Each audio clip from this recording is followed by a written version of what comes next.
Sunday night, I'm drinking wine.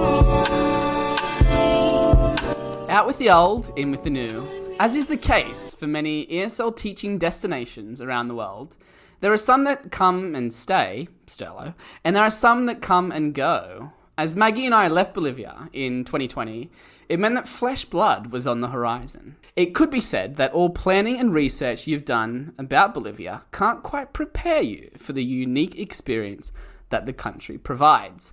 Today's guest has filled our shoes, and I'm curious to hear about his experience and how it compares to ours, from dating to the food, and basically the things that have shocked him most, like the reverse culture shock. But before we get into that, I want to welcome my co-host, Maggie. Oh, hey, Ollie. How are you? Not too bad. And hello to our co-host today, or guest, Jake. How's it going? It's going good, thank you. Thanks for having me. Hey, thank you, Jake, for joining us. Hello. No problem. I'm loving this setup, by the way. You're full on 100% professional. Yeah, I like to keep it proper. Yeah. And with a microphone and everything, makes me look more professional when I'm not really. So it's nice. Yeah, you look the part for sure. That's what we want. Oh, yes, you've reminded me. What are we drinking today? I've got two drinks, actually. I've got the Calcagis. I'm about to finish my beer. And I've also got the Fernet and Coke, which I'm very excited to drink about. What are you drinking, Maggie? Well, have you know, I've also got the Fernet and Coke today. Woohoo! No. I know, madness. What about you, Jake? Well, I tried to find Fernet, but it turned out we didn't have any. So it's a mixture of like mango vodka and Fanta. Ooh, so it's quite fruity. Is it okay? It's fruity. What was that? Is it okay? What's the verdict? It's all right, actually. It's actually all right. Yeah, it's not too sweet. Oh, cheers, guys. Cheers. Jake, why don't you tell us a bit about yourself? Like, people can obviously tell that you're from the United States, right? I'm not from the United States. Never say that. Shit joke. I'm from North Yorkshire in England, but I kind of I don't really have a northern accent because I went to like boarding school. So that's where I'm from originally. And saw the job online for Language Connection and somehow got it. And now I'm here. So it's kind of the start of my ESL career. I want to do this for a few years. Yeah. I love we that. love that. Yeah. Aww. I don't know. I we'll keep this off record, but I remember when I first started teaching, the first 2 months, I absolutely hated teaching English. I hated everything about it, but now, you grow to love it, I think, and I think it helps that, you've got Luke and Joe and a good support network there. Correct me if I'm wrong, but, like, are you posh? Are you British, like, posh? Would you say he's posh, Maggie? People would say that. Really? Some people would say that. I went to university and people were like, oh, he's posh. I think that So, you did yeah. throw me a bit off guard when you said you went to boarding school. That was the bit that I'd say is posh, but you struck me like you're cool. Not that cool, not that posh people I'm a are normal cool. guy. No, but, like, you can also, be cool, and, like, Sterlo went to boarding school, but, I was thinking, like, Yorkshire, like, when I think of Yorkshire, I think, like, they're spelled like this up there, You sound like, it sounds Indian Sorry. accent. It was, wasn't it? I'm so sorry. I have to apologise for my co-host and his terrible accents. See, I'm just not even going to go there because I can't do any. But yeah, but you're not the only Yorkshire men in Language Connection, are you? Am I not? Are you? Oh shit! Where's I've not heard Luke, this. I think- I are am. you? I'm not. Where's Ian from? anyone else is somewhere up north. Oh, sorry. Oh no, he's from Southampton. He's from Southampton. Shit. That's south. So Ian sad. has that. He's got the tattoo, right? So Ian, for anyone listening, is one of the other teachers at Language Connection, and we all worked at Language Connection, and that's how I met Jake. I actually met Jake on Facebook. I think he commented on you posted something on the expats group, and I was like, I'm curious now, and we hadn't heard about you yet, and I'm like, this guy is coming to work at Language Connection. And so because I'm the gossiper and I gossiped with everybody. And then, yeah, it turns out we just started talking like in October or November last year. Crazy, right? Yeah, it was a while ago. But I've been doing the exact same to the new teachers. Like, Yeah. I want to know who they are, where they're from. Yeah. And now that I know it's Nicole's friend, I can ask a bit more about her. I'm interested. Yeah, so Oh, no. How exciting. Breaking I news. love this. Yeah. Yeah. This language connection evolving. Yes. Amazing. Yeah, I do miss Bolivia. Before we get to know you a little bit more, Jake, I have a kick-ass quote for you. Are you ready for it? I think so. It's from David Dewhurst, which is like a 75-year-old former American politician. He's got a kick-ass but I think quote. that this quote. Tell me. But I think we can relate to this quote because you'll understand why. Okay. He says, "When I came back from Bolivia, my Spanish was in some ways as good as my English. I am rusty today, but I am comfortable talking in Spanish. I am not flawless or fluent, but I am comfortable. It takes me a day or two speaking a lot of Spanish to get back into the rhythm." Right? That sounds like Sterlo, actually. Oh. Yeah. He knows enough to get around. He uses the present simple a lot, and then puts like en el pasado, like the past, before he says something in the present simple, en el futuro, for the future. Oh, that's a really good Yeah. hack, actually. I never thought about doing that. So That is yeah, a I good know. hack. Who needs I've to been learn learning the- Spanish here. I didn't yeah. know. Who needs to Yeah. learn the conjugations for the past tense? Yeah. No, just say en el pasado, en el pasado. Yeah, exactly. I don't know how you do that for other tenses, but yeah, in my life, for present perfect, maybe. I don't know. Yeah. Wow, I like that. Who knows? That's so good. How do you feel about that, Jake? How is your I'm dying to know, what is your Spanish like? How is it? Well, one of the reasons I wanted to move here was to learn Spanish. So I've been quite diligently going on Duolingo a lot of the time, practicing. And the greatest thing is I can put that straight into practice, like in real life, anything I learn. So it kind of solidifies it for me a lot. But yeah, like I really want to learn Spanish, and obviously like dating people only in Spanish helps a lot when they don't know any English. So my tactic is just throw myself into the deep end to someone who doesn't speak any English, and eventually I'll pick it up. It's working so far. My Spanish has improved like a lot. Amazing.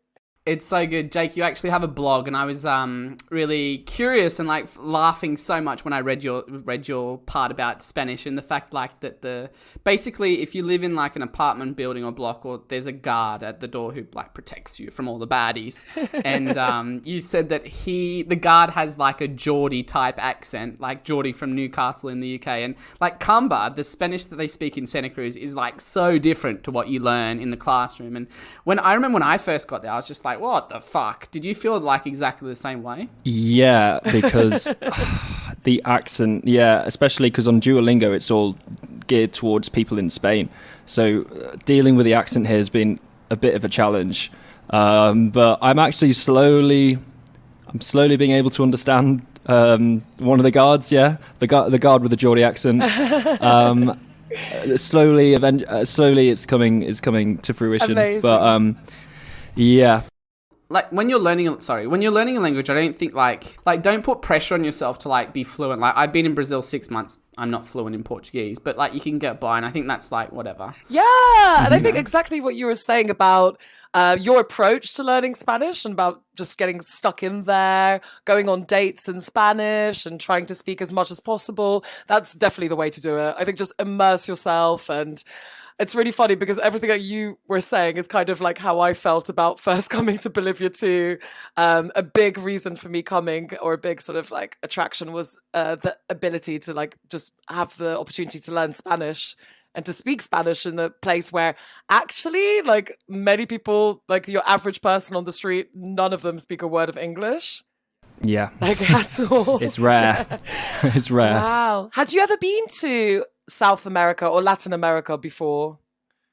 No, never in my life. This is my first country in South America. I just wanted to go somewhere far away from the UK, and so when I saw this, I was like, it's the perfect opportunity. Amazing. Yeah. Yeah. What was your reason for coming to Bolivia?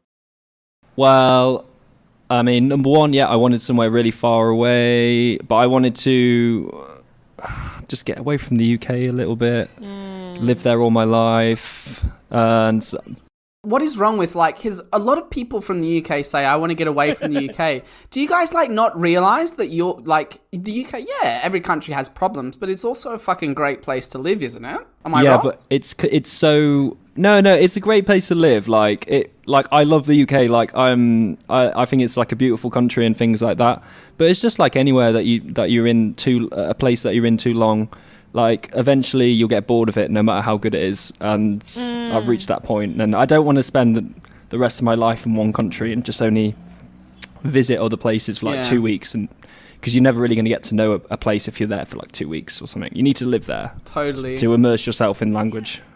I think that's so important. Like that's why I prefer to like live rather than travel, because you get to know like we're going to talk about this today. You get to know like the food, you get to know people, you actually get to know like the culture and the lifestyle. So I don't know. I don't know why I feel proud of you for doing this. I don't know why. Like, I'm meeting you for the first time today, but like I feel proud of people who like, you know, challenge that 9 to 5 to come over to South America and earn. Like, you know, money, it's not about money, but, like, you can probably, you know, earn more money in the UK, but, like, are you comfortable? Like, I love living in South America, being comfortable, having a fucking great time, and, you know, challenging what we're taught by, you know, our parents in school and everyone else. So, yeah, kudos to you. Thank you. Thanks, Ollie. That's very nice of you to say. I don't know, we're getting all sentimental. I am onto my 4th drink, so I am feeling a little I feel like if you guys were still here, we'd just have like we'd be out like every night. I just know it, Jake. I'm such a party monster. Yeah, I mean, honestly, we would be having such a good time. We would be wild. I want to know what's that red wine that we used to drink? Terruño. Terruño. Are you drinking Terruño? It's like the 22 Boliviano red wine. Oh, you mean from the tienda? Yeah, but you could get it in the Keeper Maxi as well. Yes, I think I have drunk that. But yesterday, for example, I kind of wanted to get a bit drunk, and we got some wine, but I think it was off. I think the wine was off, so I was really disappointed. Oh, no. But I don't think it was the Terruño, but I think I have had that. It's from Tarija. A lot of the time, oh yeah, Tarija, of course. You probably had the Kohlberg, which is also, even when it's not off, tastes off. Maybe, yeah. I'll have to have a look at the bottle, but yeah, I was a bit disappointed. I couldn't get kind of drunk yesterday. Well, when you're in Keeper Maxi, was it 20 Bs, I think, 20 Bolivianos for the Terruño, and yeah, you can't knock it. Easy to drink. I'm gonna write it down, Terruño. Terruño, yeah. Terruño. I feel a bit nostalgic talking about this. You know, I actually have a bottle still here in my house.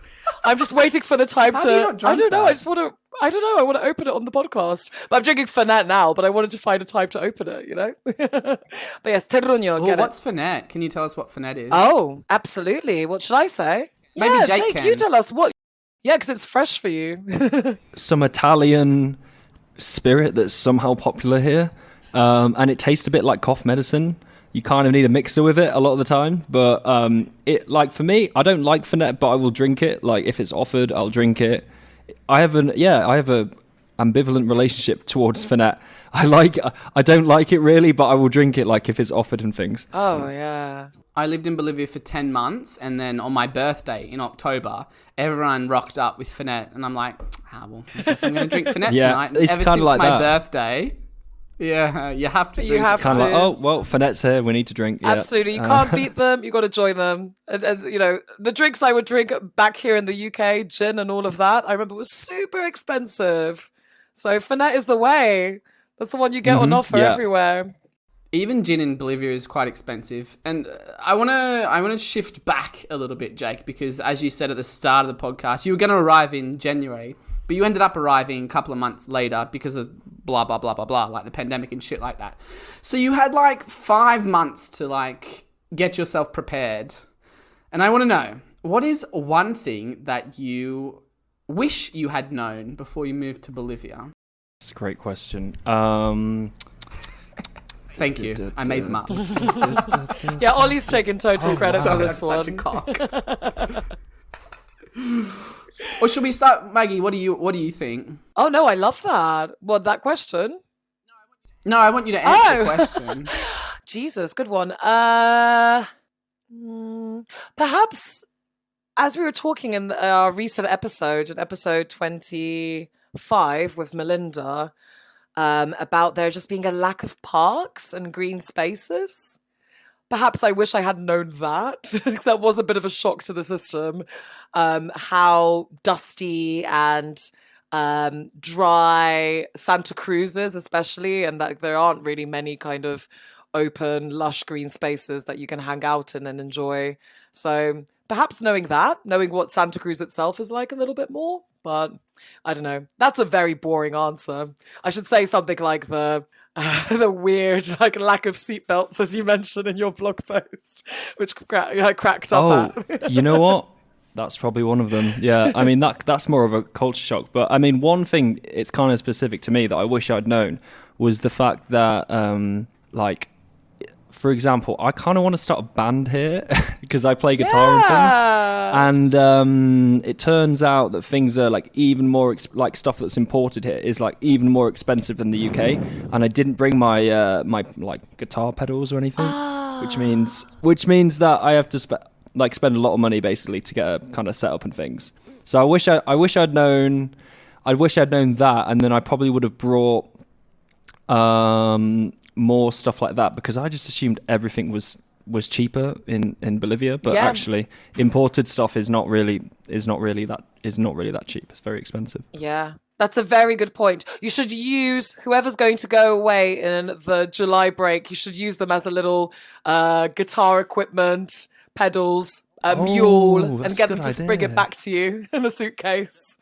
I don't think anyone's actually doing that, but that is a great idea. I could send my guitar pedals to Joe or something. Exactly. And he could bring it back for me in December. I know he's That's up a for great it. time. He helped me out, so I'm sure he can help you out too. Yeah. Yeah. No. No, I think he's talking about Joe Yeomans. Oh, Yeoman. Oh.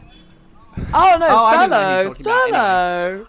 No, Yeah. I don't know. But I want to say if things, because I remember I don't know if it was before you arrived, Maggie. No, it wasn't. It was after. But we played racquetball one day, and Melinda wanted a ukulele because she was just so bored at home, and we walked around for ages, and the real ukuleles were fucking hundreds of dollars. So basically, if something's imported, you pay, as Jake said, hundreds of dollars, and then if you want to pay a bit less, then it's fake. So Yeah, don't buy your electronics. I reckon the phone that I bought it's definitely fake. I think I've got it here. If you're watching on YouTube, this is a fake phone that I bought. No longer works, but that's quite funny. Oh yeah, that's a very good point.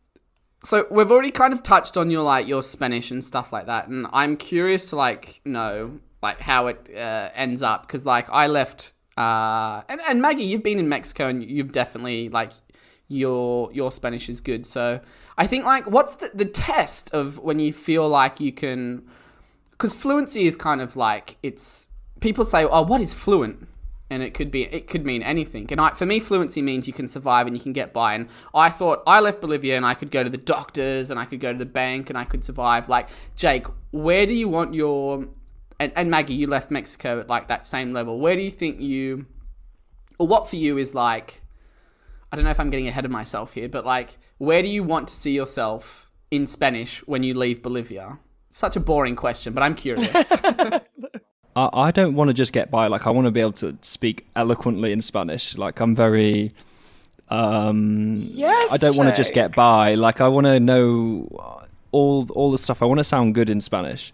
And I don't know, just a really high level, not using el pasado, el futuro, just using all the tenses, knowing all the words and just sounding good. The subjunctive. Yeah, just that. I've heard that's really hard. I'm not there yet, but I'm going to get Spanish lessons, I think, after our holiday. Awesome. Because I'm really am serious about studying the language and things, and just, I think it's about communicating with other people from other cultures and things that I really want to do, and it is really, really good for me, really attractive for me to do that, because every time I can't understand someone, I kind of get like annoyed with myself, and I'm like, I need to practice more. Right. I get embarrassed. Yeah, I don't want to be that person who doesn't understand anything. I want to be. Yeah. I want to be comfortable in that environment. So yeah, That's I totally want to start reading normal. Spanish poetry.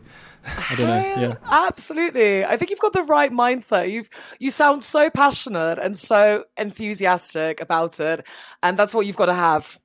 Just like the students that we teach. The ones who do well are the ones who actually put in the hours, who do want to study, who do want to speak English.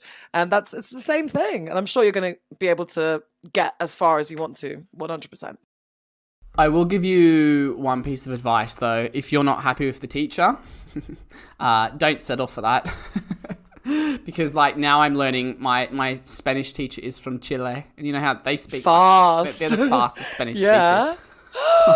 Whenever she speaks, I'm just like, what are you saying? So, My goodness. yeah, I think, like, finding the right teacher is... Anyway, we're getting on to boring shit stuff. What has Labia Talk become? But bouncing off, going exactly from what we were talking about, languages and speaking Spanish as much as possible, and having read your blog post as well, Jake, you mentioned that you have had the experience of going on a date in Spanish, or on several dates maybe, I don't know. Yeah, several. Oh, okay. And what was that like? Saucy. What was it like? Well, I mean, you know, like when you go on a date with someone and you don't really feel it in things. That's happened to me like once or twice here, and then it makes it even harder because if I was on a date in English, it would be hard to like make conversation with someone that you don't really click with. But in Spanish, I've got to think of all sorts of other things to talk about. Yeah. And in Spanish in another language, so that was quite difficult. Funnily enough, Sterlo was there. Oh, On what? the date. We had an unwitting double date. So we went to like this Brazilian place. Maybe you know it. I'm not sure. Oh, what's the name? I've forgotten. If you tell me the name, I'll probably remember. Chopin? I think so. Yeah, we went there, and And he happened to just be Sterlo's on a different date with somebody else on the table next to you or something. we were just there. I was meant to go to Nursey, Starbucks with her, like I don't know, like after, but then like Nursey, like Joe's girlfriend, suggested that I bring her here, and she like did come, which was good, and so we stayed there kind of all night till the restrictions and things. But yeah, I mean, it was really hard to like. It was really hard to make conversation. God, I know, because what do you talk about? You talk about the Duolingo subjects that you get taught. For example, my family, food. There's only I feel like a it's certain... not like dates usually are like, you know, I'm usually pretty like calm on dates and things, but I get a bit nervous on dates and things because I've got to speak a whole other language, and I've always got like Google Translate ready if I don't understand anything. But yeah, I mean. But then, like recently, I've kind of met someone who's like a bit like I like a lot more in things, and kind of is a lot more interesting in things. So it's actually kind of easier to speak Spanish with someone you have things in common with, that Absolutely. your personalities are the same. So Yeah. it's good, and also, you know, she helps me out a lot as well. Amazing. So Does she speak English at all, or? no English. No English. Wow, that's good. Yeah. Good for your Spanish. Oh, it's great. I get loads of voice messages a lot. That's good. I get lots of voice messages on WhatsApp, and it's like I'm having unofficial listening exercises in Spanish like every day. That's the way I see it. Absolutely. Yeah, having to replay it 2 or 3 times just to get the meaning and things. But it's getting better. Classic. Awesome. They love the voice messages, and again, it goes back to like obviously you don't want to force anything, but like if you can, I learned Spanish because I dated a Brazilian and we spoke Spanish together, so I think like it's the best way to do it. And like I like that you're putting yourself out there and you're meeting new people, and you know you've probably listened to this podcast and you're thinking, ugh, the men in Bolivia are terrible, but like Yeah, I've heard bad stories. we have always said that we've always said that the women are quite beautiful. So what do you think about the women? I think they're great. Yeah, I mean, very different. I mean, I was at university in the UK, and I started a coffee society when I was there. And we had a lot of South Americans come, but never anyone from Bolivia. I'd never met anyone from Bolivia before I came here. So I think just the fact that girls look different here and people are different and things is definitely good. But yeah, I think yeah, I like Bolivian girls. They're a lot of fun. Yeah, they Yeah. love to party, don't they? And They do. Oh yeah. Bolivian people they in do. general, they've got a lot of stamina. They can party. They love to party, have a drink. Oh, yeah, like they drink so much. Like, oh my god, I can't keep up sometimes. I think like if you go to a language connection party, the best two people to dance with and party with are Olivia, Yes. Nursey, and Benna, and they're the three Oh. Bolivian women. Yes. And sorry, Valeria. I forgot Valeria. And I absolutely love Bana because she's so sort of like quiet as a mouse, but then as soon as like the drinks go flowing, she's the one who's staying up the whole night or like staying up really late and can keep the party going. We're having a little get together tonight. So I actually always excited when like Nursey, Banner, and everyone's coming here because I know that it's gonna be like A good they're gonna one. like go all out. Yeah, you know the drinks So- are the party's not gonna be stopping early. It's No, not gonna be an early not at all. night. Not at all. You said you said they're coming here. I saw you found Melinda's game, the 303 rules game that is laminated. Yes, we did. We played that like a few weeks ago. Actually, it's basically truth or dare. Like, I learned a With lot some funny about rules. certain people. I learned a lot about certain people that night. Yeah. What do you mean? I can't remember some of the rules, you know, or some of the stories. Some of them are very personal, I would say. I don't know. Obviously, What, get under the Get table. under the tables, stand in the corner. well, it's like your classic truth or dare when you like find out a lot of like things about people. Yeah. If you know what I mean. Yeah. Absolutely. Yeah. That's what's great. That's what the game was there for, you know? It was Yeah, but- definitely conceived in a time of absolute boredom and And everyone was airing their dirty laundry, and it was nice. yeah. Yeah, that's what these get-togethers are like, for sure. Yeah. Oh, awesome. I want to know, yeah, so you've experienced, you know, like I said, you're having some drinks tonight. Do you think the party's going to go anywhere? Are you going to go out tonight or... Well, I would love to, but the restrictions mean that we can't really. I'm looking forward to that day when there's no restrictions till 11 and I can actually go out whenever I want. I've been out a few times though, till like 3-4 in the morning. Yeah. But obviously the clubs here, sometimes they like pay off the police so they don't get closed down. So I've been to some of them. Love it. But I've never felt so alive actually the last few weeks. When it comes to like we're past restriction time, and like for example, like we heard the police and stuff when we were out a few weeks ago. We heard the police and everyone just went really silent and things because we're all trying to like make sure that they don't find us and things. Is that wild, isn't it? Like an underground, like a proper like underground party. Yeah, I know. so- The party must continue. Yeah, absolutely. Like, and that's why I was wondering, like, how does the nightlife compare to like the nightlife back home for you? Like I said, I've not really experienced it properly, which is a shame. But I mean, from the little morsels that I've had, I think the fact you can like smoke in clubs here and things, I think it's just like a lot more wild and a lot less controlled. Yes.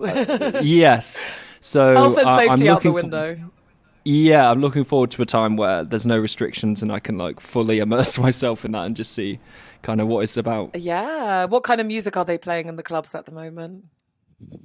Cambia, Yeah. reggaeton, that kind of stuff. Would you like cumbia?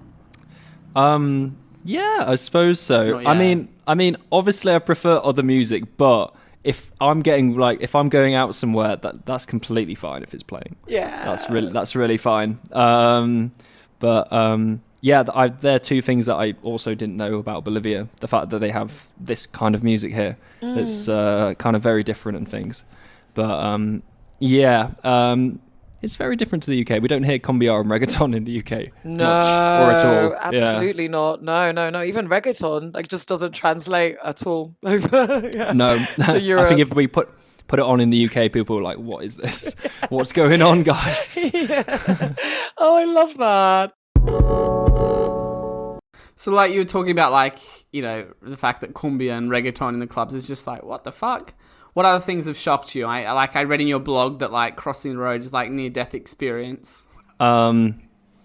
the corruption here is ridiculous. I think in the blog I related, I had a story where like we were coming back from Porongo and like a place outside of Santa Cruz, and one of our cars got stopped and she didn't have a driving license, and they basically had to pay up like all the money and things.